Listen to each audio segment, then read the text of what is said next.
Welcome. We're excited to have you at this training, specifically designed to give you the tools that you need for success when it comes to labor organizing.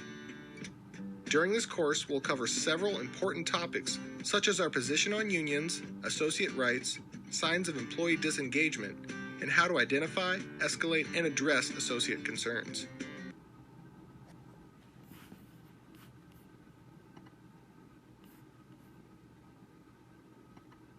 In this section, you will learn Amazon's position on unions, why we prefer a direct working relationship, and how to discuss unions in an appropriate tone that fits Amazon's culture. At Amazon, we aspire to work hard, have fun, and make history. We respect the individual rights of our associates and have a variety of open-door mechanisms to encourage associates to bring their comments, questions, and concerns to management. This direct connection with our employees is the most effective way to understand and respond to their needs and to support the rapid innovation and operational flexibility that are keys to our success in raising the bar on customer order fulfillment. Unions pose a threat to this direct connection. This commitment to a direct connection with our associates makes union representation unnecessary. We are not anti-union, but we are not neutral either. We will boldly defend our direct relationship with associates as best for the associate, the business, and our shareholders. We do not believe unions are in the best interest of our customers, our shareholders, or most importantly, our associates. Our business model is built upon speed, innovation, and customer obsession, things that are generally not associated with unions. When we lose sight of those critical focus areas, we jeopardize everyone's job security, yours, mine, and the associates. Likewise, our culture values a robust, open dialogue between associates and managers, so we can work together as one team, continuously innovating, simplifying, and improving things for our customer. As we'll explain later in the course, a union severs the direct working relationship between associates and managers that we value so highly. While we understand unions work in some industries, they would conflict with our culture, customer obsession, and direct working relationship. In summary, it's important that we create an environment where associates feel safe sharing ideas, raising concerns, and asking questions, including questions about unions. We don't badmouth unions in general, but we will speak openly with associates about unions, including any specific concerns about particular unions involved in organizing. And we share our preference for a direct working relationship frequently and boldly, even when no organizing activity has occurred.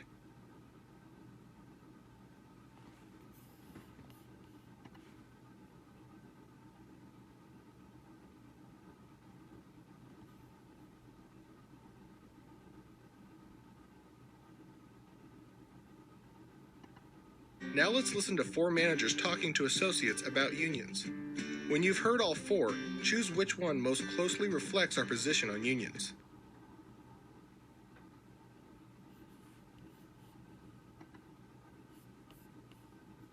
Unions? Well, I guess that's really up to you guys. I guess they're like any business. Some are good and some are bad.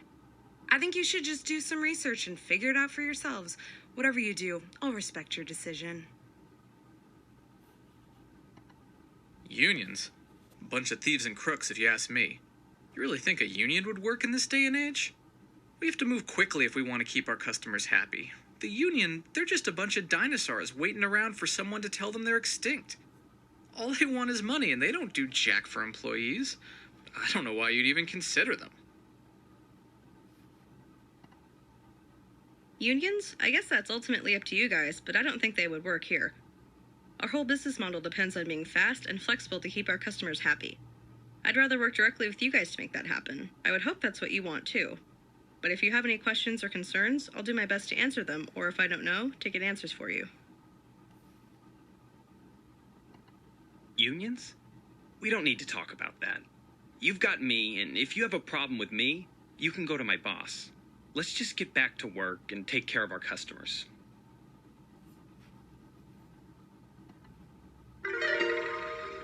Correct.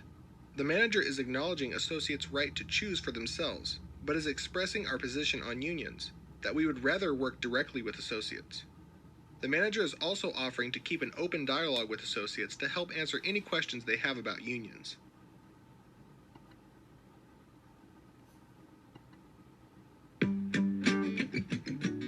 In this section, you will learn the fundamental rights granted to non-supervisors under the National Labor Relations Act, including rights that apply in non-union settings, even when no organizing is occurring. You will learn to recognize what associate activities may be protected activity under the National Labor Relations Act. Now that you understand our position on unions, let's talk about the rights non-supervisor associates have under the federal labor law. The National Labor Relations Act is the law that governs the rights of employees to act together as a group in the workplace. It is intended to promote stability in U.S. labor relations, end labor-related violence, protect employees from discrimination because of their union-related beliefs, and establish clear procedures to determine whether employees want to join a union. One of the most basic rights the law gives employees is the right to self-organize. Employees can form their own union, with or without help from any third party. Of course, they also have the right to assist existing unions and to join existing unions. The important thing to remember is that employees have the right to decide if they wish to organize. If they do, they are free to determine how to organize and whether to involve third-party unions to represent them. Managers and supervisors are agents of the company, may not join unions, and must not interfere with employees' rights. Employees have the right to act collectively. In other words, employees are considered to have strength in numbers. They have the right to band together for mutual aid and protection. What this means is that employees have the right to compare notes, to discuss things like their wages and benefits to see how they are being treated.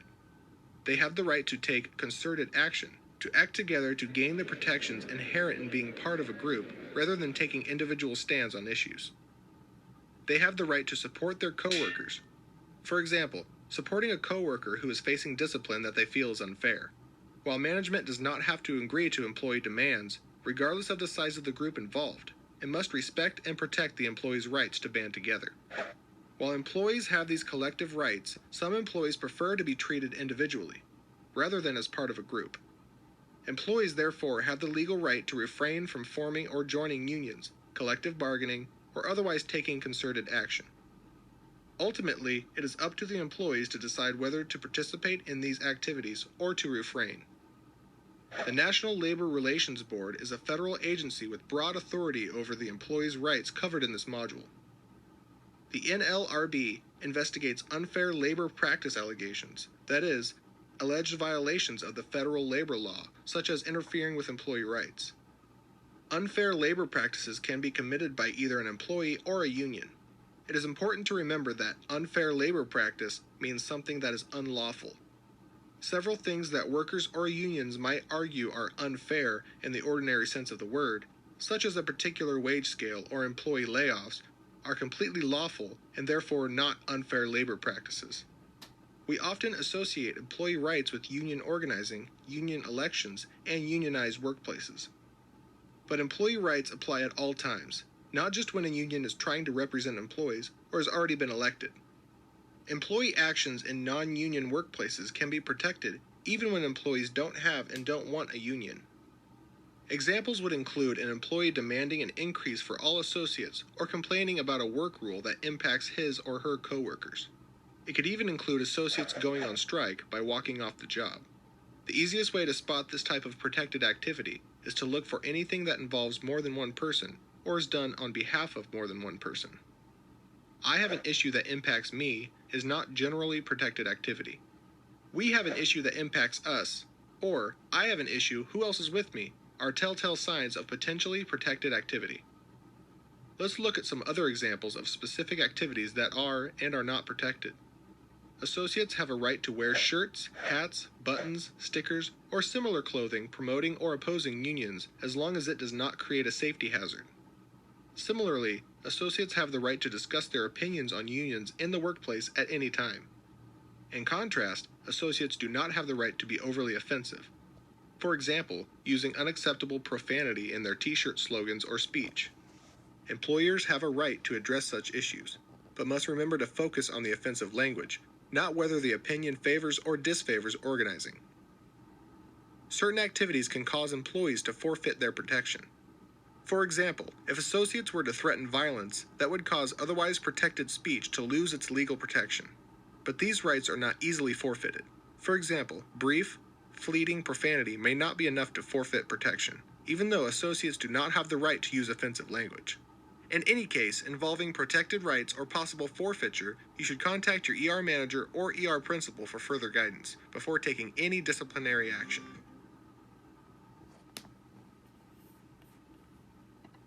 Listen to each of these hourly associates' comments and answer whether the comments are likely protected under the National Labor Relations Act. You're being totally unfair to me. I work my butt off.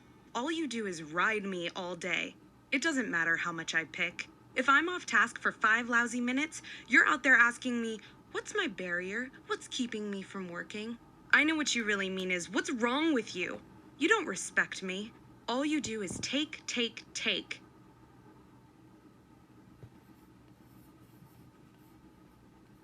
This is not likely protected activity.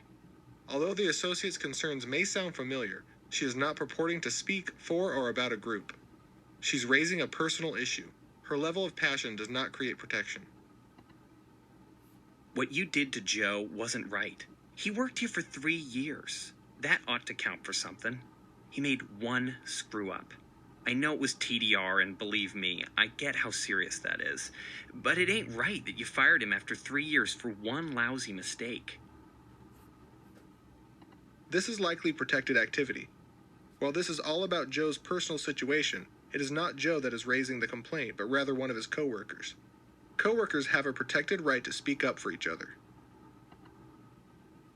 The Tech 3s deserve a raise. We know you gave Taylor $1 an hour raise. She's only a Tech 2, but she makes more than me, Abel, and Glenn. This is likely protected activity.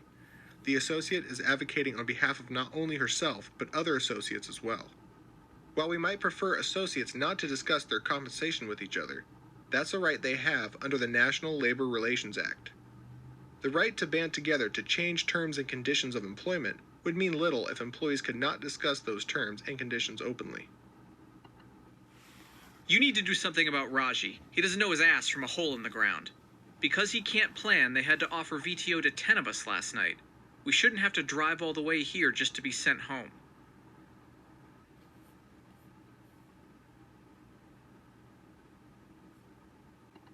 This is likely protected activity.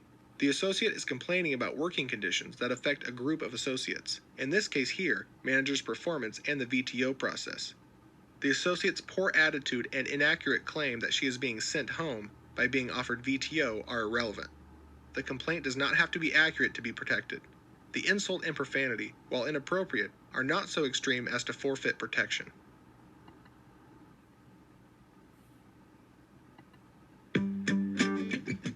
In this section, you will learn about our no solicitation, no distribution policy and how that impacts associate and third-party solicitation and distribution. You will also learn how to distinguish employee speech, which is always permitted, from employee solicitation, which can be restricted in accordance with our policy.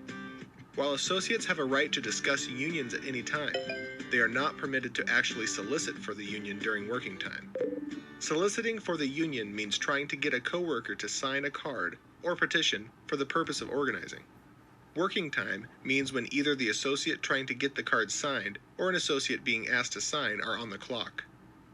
It does not include paid or unpaid break or lunch times, or before or after work. Of course, there are other kinds of soliciting, such as selling Avon products or Girl Scout cookies. It's important to remember that you can only enforce rules against union solicitation if you enforce the same rules against all forms of solicitation. At Amazon, we allow only limited charitable solicitation in compliance with our no solicitation and distribution policy and our charitable exception guidelines. With this limited exception, you must prohibit all other solicitation whenever it occurs. You cannot wait until an organizing campaign starts to begin enforcing the solicitation policy. Employees, including off-duty associates or associates from other buildings, have a right to distribute literature in favor of or opposed to unionization, only in non-work areas on non-working time. This would include, for example, in a lunchroom during lunch break, or in the parking lot before or after work. Note that we do not permit third parties, non-employees, to solicit or distribute on our property at any time. This rule applies to any third party and must be enforced equally against both unions and other third parties. As with solicitation, you must enforce this prohibition before any union activity occurs. Otherwise, you will not be permitted to enforce the no distribution rule when union activity begins.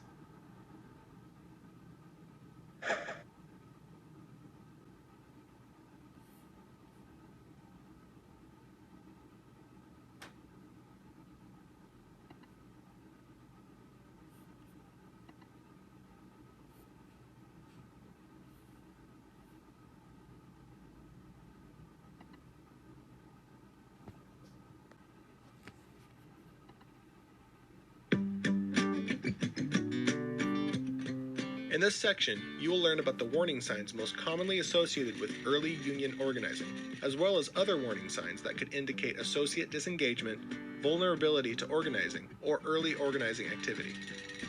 While employees have the right to organize, we have a right and responsibility to share our position that a direct working relationship is better for the customer, the company, and the associate. In order to be able to do that effectively, it is critical that we recognize the early warning signs of potential organizing and escalate concerns promptly. If you see warning signs of potential organizing, notify your building HRM and GM site leader immediately. HRMs and GM site leaders should notify their assigned ER managers or ER principal immediately. The most obvious signs would include use of words associated with unions or union-led movements like living wage or steward, petitions or other concerted activity such as an associate purporting to speak on behalf of his or her coworkers when raising concerns, union graffiti, union t-shirts, hats, jackets, or other clothing, union flyers, and union visitors in or near the parking lot. Some signs are less obvious than finding the actual union flyer, but they can still indicate associate disengagement, which is itself a warning sign for potential organizing. These are signs that must be monitored very closely and should still be escalated to employee relations.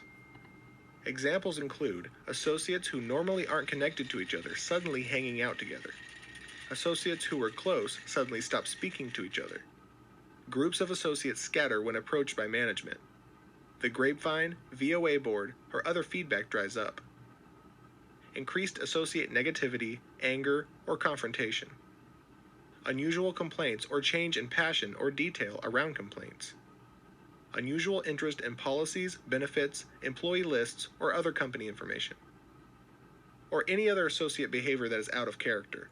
For example, an associate who normally leaves promptly begins hanging out in the break room for an hour after work each day. In order to recognize warning signs, it is critical that you know what an associate's normal behavior looks like. Often, it is the change in behavior that is the warning sign, more than the actual behavior itself.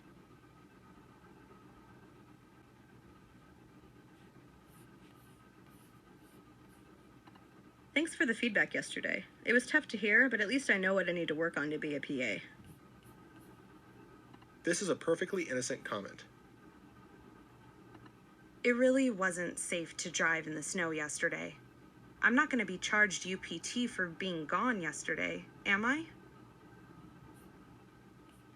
The associate has a legitimate question about UPT and possible exemptions for bad weather. Why doesn't Amazon cover grandchildren under the funeral leave policy? He has a legitimate question about a policy. I got off work about an hour ago. This is a possible warning sign because the average associate would not wait so long after their shift without a reason. The reason could be that he is talking to his coworkers about a union. You would want to understand better why he is still in the break room so long after his shift ended. I can't believe we don't get annual raises every year. It sucks to have my wages capped. There are no signs of potential organizing, only that he has a legitimate associate concern. I got off work about an hour ago. My car's in the shop, so I'm stuck waiting on my girlfriend to pick me up. He has provided a reasonable explanation for why he is at work so long after his shift, so this would not be considered a possible warning sign. Hey, thanks for the free lunch. It was nice to celebrate safety. This is a perfectly innocent comment. How long do I have to work before I can get nursing school paid for? She She has a long do I have to legitimate work before I question can get about nursing school paid eligibility for? under the Amazon Career Choice Program. It's hard to make ends meet. I don't know. You guys don't pay a living wage. This is a possible warning sign because living wage is a concept unions push for, that every job should pay enough to support a family of 4. Hey, I was just trying to remember Adam's last name. Could I get a copy of the site roster? This is a possible warning sign because she is asking for something that would be of great value to a union for organizing purposes. Her request doesn't seem in line with her stated purpose of trying to figure out a single associate's name.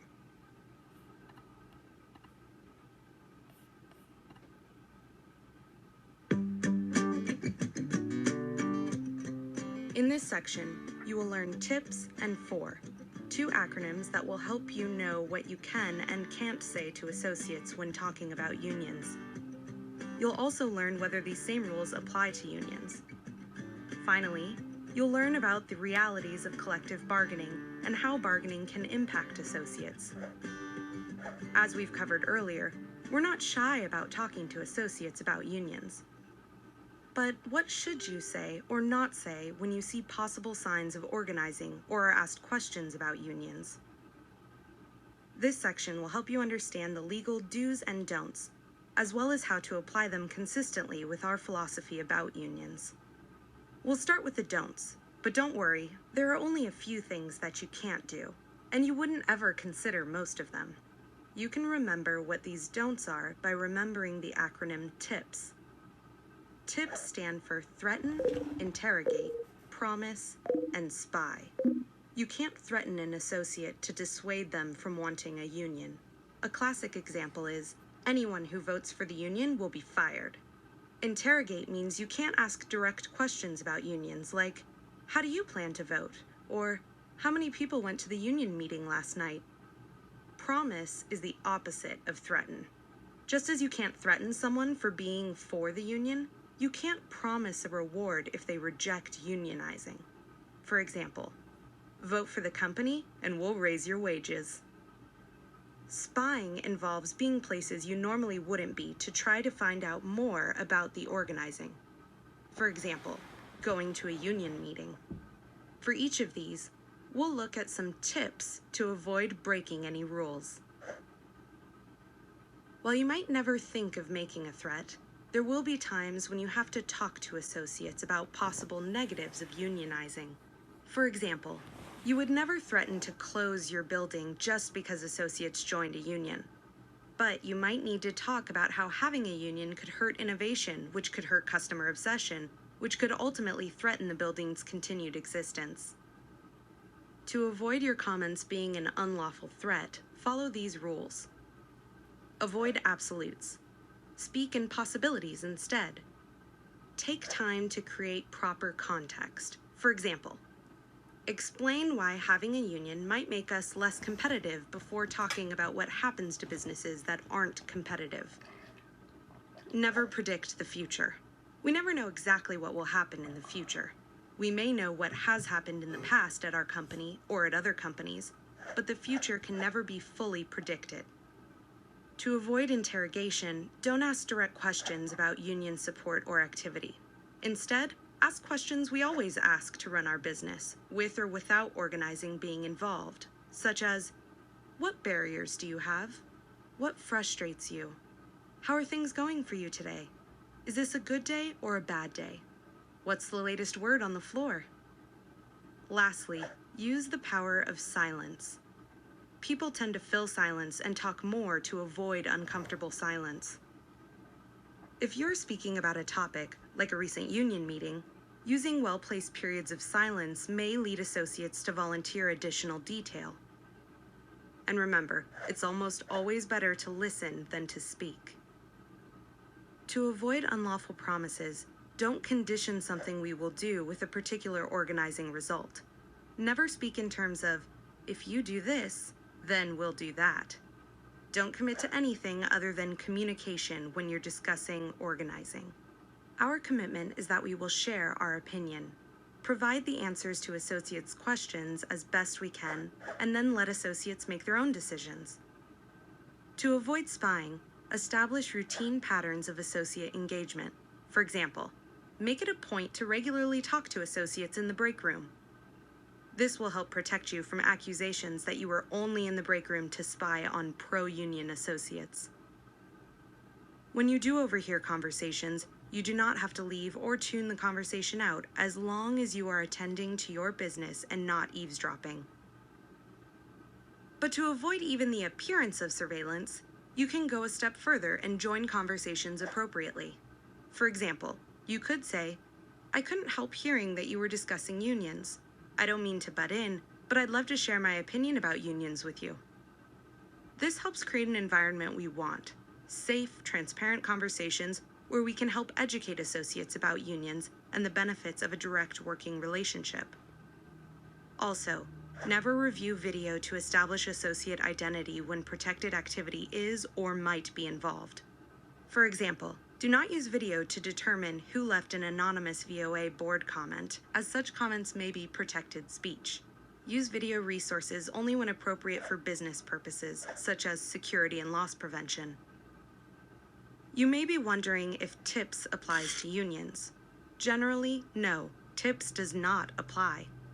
Unions cannot make threats, but there is no rule against unions interrogating or spying. As for promises, the union can say just about anything it wants.